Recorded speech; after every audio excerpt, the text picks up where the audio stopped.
An eye for an eye, a tooth for a tooth, a life for a life. This is the saying that inspired capital punishment, also known as the death penalty. However, I personally prefer Gandhi's interpretation much better.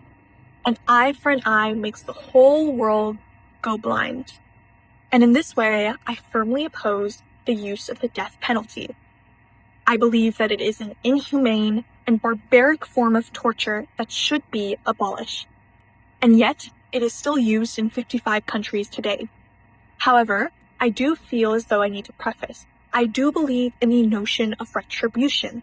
However, the death penalty is not retribution. Alternatively, a life behind bars, life imprisonment, is a far harsher sentence.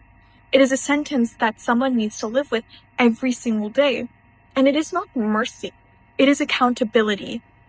On the other hand, killing someone for killing someone, that is not justice. Let's firstly talk about how the death penalty is a way for the justice system to perpetuate the hatred and discrimination it holds against certain groups.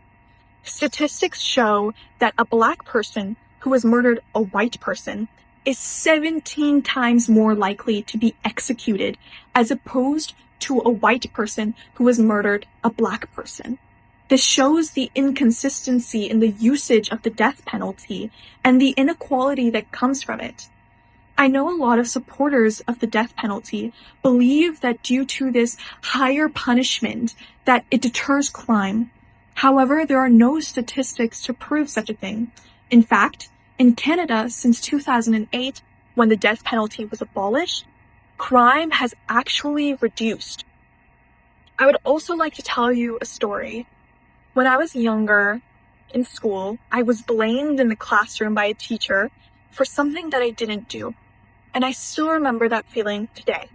I remember the lump in my throat, the red in my cheeks, and how helpless I felt.